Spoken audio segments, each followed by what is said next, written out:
Mannan भाई कि आपको कलवा मुमरा विधानसभा समाजवादी पार्टी का अध्यक्ष बन के भी 6 महीने का समय हो गया है। तो अगर हम 6 महीनों की बात करें तो समाजवादी पार्टी आपके अध्यक्ष बनाए जाने के बाद से कितना इसके अंदर इम्प्रूवमेंट आया है और जिस तरीके से आप लोग बढ़ चढ़ के काम कर रहे हैं तो आने वाले दिनों में मतलब विधानसभा के चुनाव होने जा रहे हैं, तो क्या रणनीति रहेगी और आप पार्टी को जिस तरीके से आप एक साथ लेके मतलब चल रहे हैं, जिसको जो मजबूती प्रदान की है, उसके बारे में आप क्या बताना चाहेंगे हमारे दर्शकों को? मोइन भाई, ये बात तो सही है। मुझे 6 महीने विधानसभा के चुनाव में आपकी पार्टी यहाँ पे कोई अपना कैंडिडेट खड़ा करेगी विधानसभा चुनाव में, उसका भी मैं जवाब जानना चाहूँगा।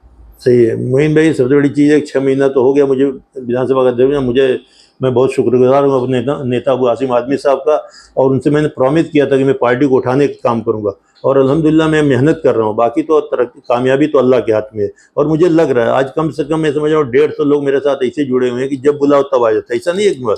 तो मैं अल्लाह का शुक्र अदा करता हूँ और अपने नेता का भी आभारी हूँ।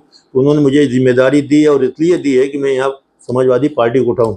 अब मैं अपने मुंह से तो नहीं बोल सकता कि समाजवादी को मैं ग्राफ कितना ऊंचा हुआ है, लेकिन लोगों का फीडबैक, आप फीडबैक ले सकते हैं लोगों से, या फीडबैक आता होगा। मुझे भी बहुत सारे लोग बोले कि इस चुनाव में आपने जिस तरह से मेहनत की, मैं अकेला कुछ नहीं कर सकता। मेरे साथ एक टीम है, बड़े लॉयल लोग हैं और बेचारे बड़ी मेहनत से, बड़ी ईमानदारी से काम करते हैं। मेरा पेड वर्कर कोई नहीं है।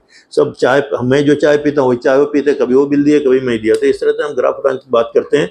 और अल्हम्दुलिल्लाह जो पहले से तो पार्टी ऊपर उठी है, मैं अपने मुंह से बोलना मुनासिब नहीं है, आप पता लगाइए। उसके बाद आपने कहा कि अभी इलेक्शन आ रहा है असेंबली का, मेरे ख्याल से 4 महीने में है।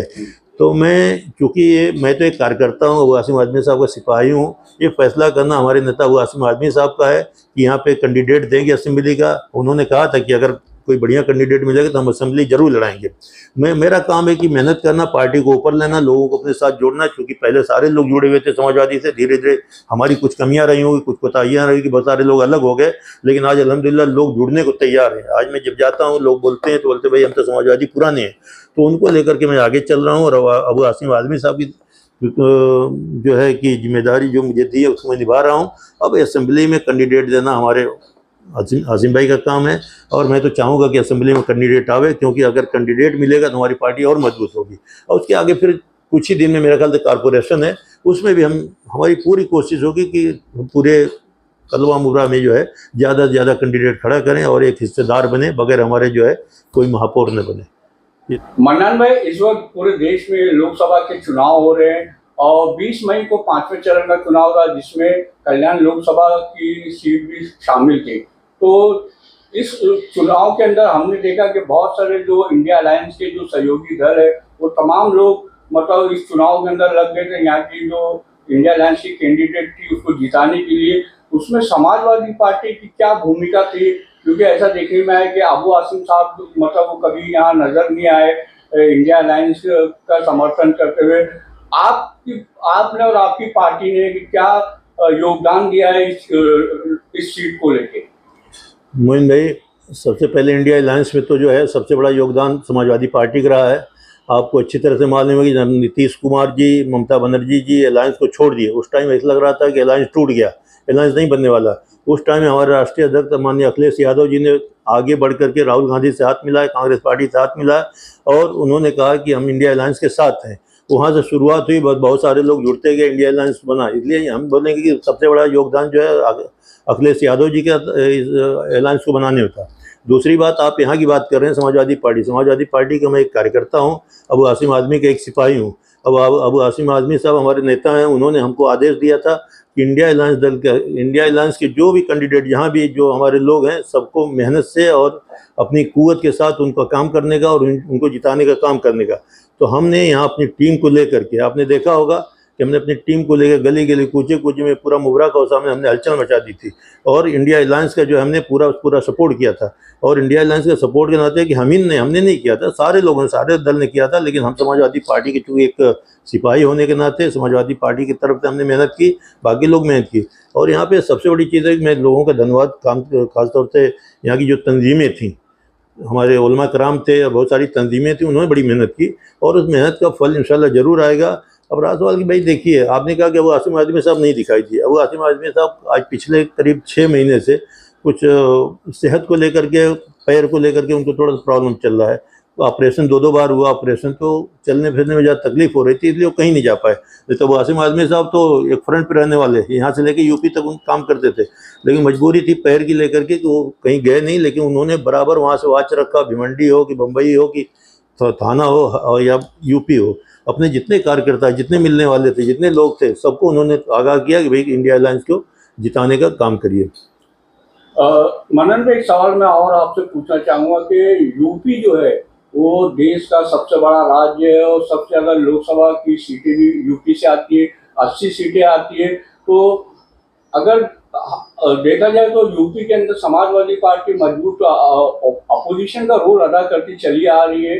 आपको क्या लगता है कि यूपी के अंदर कितना बड़ा खेला होने जा रहा है इंडिया अलायंस की तरफ से? क्या परिस्थिति आपको वहाँ यूपी की नजर आती है? देखिए मोहन भाई, हम जो है जो अपना जो है मीडिया के माध्यम से, पेपर के माध्यम से, और आप लोग जो है यूट्यूबर के माध्यम से इस बातें, और हमारे लोग वहाँ पे, अब आजमगढ़ है, मऊ है, जौनपुर है, हमारे लोग रहते हैं, उनके यहाँ से खबरें छन छन के आती है। और आपने सही कहा कि यूपी में अपोजिशन में सबसे नंबर 1 पार्टी हमारी समाजवादी पार्टी है, सबसे मजबूत समाजवादी पार्टी है। और इसलिए समाजवादी पार्टी मजबूत है, इसलिए ज़्यादा सीटों पर लड़ भी रही है, और उसका जो है प्रतिफल सामने, उसका रिजल्ट आ रहा है सामने।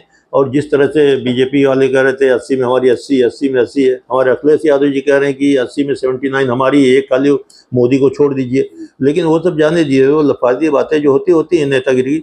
लेकिन मैं एक अनुमान के हिसाब से कहता हूँ, जो वहाँ की हवा चल रही है, कि अब की 50 से 50% तक हम, यानी 80 सीट है तो 50-50, 40 हमारी इंडिया अलायंस को जाएगी और 40 एनडीए को जाएगी, मेरा ऐसा अनुमान है। मन्नान भाई, यूपी के अंदर जिस तरीके से राहुल गांधी और आपके नेता अखिलेश यादव ने मतलब मिल के रैलियां की, जनसभाएं अटेंड की, तो उसका कितना प्रभाव होता हुआ आपको नजर आ रहा है यूपी की जनता के ऊपर? भाई आप देखिए ना, जहाँ पे हमारे दोनों लीडर गए, वहाँ पे देखिए मंच टूट गया। मंच टूट गया मतलब लोग इतना उत्साहित थे, वहाँ की जनता इतनी उत्साहित थी, सब लोग एक शक्ल, उनकी शक्ल देखना चाह रहे थे, एक झलक देखना चाह रहे थे अपनी अखिलेश यादव जी की और राहुल गांधी जी। इसलिए पुलिस को उसको कंट्रोल करने में बड़ी दिक्कत हुई। तो ये वो जज्बात वहाँ के जो है, उनके जोश जो है वहाँ की जनता का, ये पूरा ये दिखा रहा है कि एक तरफा जो है इंडिया अलायंस की तरफ जो है जनता का मूड है, और उसका आपको आने वाले 4 तारीख को उसका रिजल्ट भी आपको दिखेगा।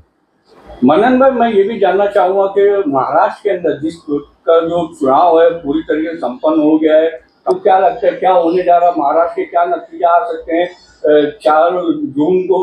और साथ ही साथ जो कल्याण लोकसभा का जो सीट के ऊपर जो चुनाव हुआ, उसकी क्या संभावना आपको नजर आती है? देखिए महाराष्ट्र की जहाँ तक मोहिन भाई बात है ना, महाराष्ट्र में 48 सीट है, 48 सीट है, और 48 सीट में मुझे ऐसा लग रहा है, एक अनुमान के मुताबिक कह सकता हूँ कि मुझे लग रहा है कि अजीत पवार की जो है खाता नहीं खुल रहा है, और हमारे चीफ मिनिस्टर साहब की पार्टी को 3 से 4 सीट में दे सकता हूँ अभी तक के अनुमान से, जो लोगों के जो ये सब यूट्यूबर और इस तरह की बात न्यूज़ आती है। और उसी तरह लिए 14-15 सीट बीजेपी को, तो लेकर के 18 से 20 तक के रह जाएंगे, सिमट जाएंगे एनडीए, और बाकी जो बचती है सीटें, 28-30 सीटें जो बचती हैं, वो इंडिया अलायंस को मैं आराम से देना चाहता हूँ, और मुझे ऐसा लग रहा है। और कल्याण लोकसभा सीट को लेकर आप क्या कहना? कल्याण में चूंकि देखिए, कल्याण में हमारे कैंडिडेट, एनडीए की कैंडिडेट जो है अपना वैशाली दरेकर थी, और सामने जो है बहुत मजबूत कैंडिडेट थे, जो 2 मरतबा से यहाँ पे वो एमपी हैं, सांसद रहे हैं, और सबसे बड़ी चीज़ है चीफ मिनिस्टर के बेटा है। इसलिए एक साइकोलॉजिकली ये जाता है कि एक तरफ धन बल सारी चीज़ें हैं, सारी वहाँ पे हर चीज़ उपलब्ध थी, और एक तरफ उसके बरक से कुछ नहीं, खाली जनता का प्यार था, जनता का वो था, वोट था। तो एक तरफ तो जनता लड़ रही थी, जनता लड़ी थी उनके सामने, नहीं तो उनके सामने लड़ भी नहीं पाती दरेकर जी। तो इसलिए, लेकिन लड़ाई बहुत कांटे की है, मैं बोलता हूँ बड़ी टफ फाइट है, और ये नहीं कहा, आसानी से नहीं कहा जा सकता कि कौन जीतेगा, दोनों में से कोई भी जीत सकते, निकल सकते हैं सीट। और मन्नन भाई, मैं ये भी आपसे जानना चाहूँगा कि कल जो है 6ठे फेज का चुनाव होने जा रहा है, और 1 तारीख को 7वें चरण का चुनाव भी संपन्न हो जाएगा। तो क्या लगता है, अगर हम पूरे और इंडिया की बात करें, तो क्या नतीजा आ सकते हैं 4 जून को? अभी तक देखिए, जो अगले जो चुनाव होने जा रहे कल जो है, कल छठा फेस है, और फिर 1 तारीख को, इसमें टोटल सीट तो तकरीबन बीजेपी के साथ थी, मेजॉरिटी सीट बीजेपी की थी, और आज बीजेपी की सीटें कम हो, बीजेपी की सीट हम लोग खींच रहे हैं, जिसमें मैं समझता हूँ समाजवादी की कोई सीट नहीं थी, जबकि समाजवादी के भी आजमगढ़ है, और ये सारी जौनपुर है, और सारी बहुत सारी सीटें हैं, इसमें से 50% सीटें हमारे को आ रही हैं। उसके बाद जो अगला नेक्स्ट जाएगा, जिसमें वो है घोसी है, जो अभी हमने उपचुनाव में जीता था, घोसी है, फिर पहला गाजीपुर है, और उधर आगे चल कर, तो इसमें ज़्यादा चांसेस वो पूर्वांचल में है कि हमारी ज़्यादा से ज़्यादा सीट जो है समाजवादी पार्टी इंडिया अलायंस को मिलेगी। तो सरकार किसकी बनने जा रही है, इंडिया अलायंस की या एनडीए अलायंस की? देखिए बार बार ये कहा जा रहा है मोदी है तो मुमकिन है। अब आजकल अभी कहने में हम लोग छोटे मुँह बड़ी बात हो जाएगी। अभी आजकल चर्चा में चल रहा था कि इलेक्शन कमिश्नर जो है 6-7% वोट बढ़ा दिए, 1,07,00,000 वोट बढ़ा दिए। जो वोट पहले डिक्लेयर किए थे कितना वोट पड़ा है, आज 1,07,00,000 कितना होता है। और उस पर जब लोग कोर्ट में गए कि भाई इस पर रोक लगाई जाए तो कोर्ट ने उसको जुटला दिया। तो अभी जो 2 फेज बचे हुए हैं इसमें तो और मनमानी हो सकती है। तो भाई ये वोट जो बढ़ा है किसका बढ़ा है, कहाँ से बढ़ा है, इस पे ये तो प्रश्न इस पे उठेगा ही। और मैं बोलता हूँ जमहूरियत के लिए अच्छी बात नहीं है। लोगों को विश्वास इससे घटता है, जनता का विश्वास कम होता है। भाई जो कुछ होना चाहिए निष्पक्ष। देखिए हमने जब बचपन में हम लोग पढ़ रहे थे इकोनॉमिक्स में हमको पढ़ाया गया था कि पब्लिक ये जो गवर्नमेंट होती है ना, ये for the people, by the people और ऑफ द पीपुल होती है। मतलब जनता की होती है, जनता के जरिए बनाई जाती है, जनता के लिए बनाई जाती है। लेकिन आज इसलिए लोकतंत्र का खुल्लम खुल्ला इन्होंने खात्मा करने की बात है। तो आप ये भी देखें कि इलेक्शन कमीशन के जो रोल रहा है बड़ा संदिग्ध रहा है, बड़ा शक के घेरे में रहा है। एक तरफ मोदी जी हिंदू मुस्लिम पाकिस्तान और क्या क्या बक रहे थे, दूसरी तरफ इंडिया अलायंस के सिर्फ ये कह रहे थे कि भाई लोकतंत्र बचाना है, संविधान बचाना है। लेकिन जब उनकी नोटिस अगर कांग्रेस वाले जाके कंप्लेन करते हैं मोदी जी की, तो बरक से दोनों को उनको नोटिस आती है कि आपने संविधान बचाने की क्यों बात की। बताइए संविधान बचाने की बात कौन सी गलत है, हिंदू मुस्लिम की बात है। तो इस तरह की बातें जो हुई ना, तो इलेक्शन कमिश्नर पूरी तरह से जनता को जो है फेथ में नहीं ले रहा, जनता उसके ऊपर विश्वास टूट गया है। लेकिन ये सब होने के बावजूद हमें लग रहा है कि हमारे नेताओं की जो बातें हैं, नेता जो कह रहे हैं कि हम 300 के पार, इंडिया अलायंस जो है 300 के पार और सरकार बनाने में सक्षम है। और मुझे भी उम्मीद है कि सरकार अब की जो है, क्योंकि जनता ऊब चुकी है इनकी महंगाई से, बेरोजगारी से और इस तरह सारी चीज़ें से जो है, इसलिए जनता भी ऊब चुकी। जनता में करंट था, हमने कल यहाँ देखा करंट हर जगह है, पूरे हिंदुस्तान में करंट है और साइलेंट वोटर हैं। इसलिए हमें पूरी उम्मीद है कि इंडिया अलायंस की सरकार बनेगी। 4 तारीख को इंशाल्लाह ये सरकार चली जाएगी। और मोदी जी बार बार बोलते हैं मैं तो फकीर हूँ, झोला लेकर चला जाऊँगा। तो उनके दिन आगे मुझे लगता है 4 तारीख को उनको झोला लेकर के जाना ही पड़ेगा।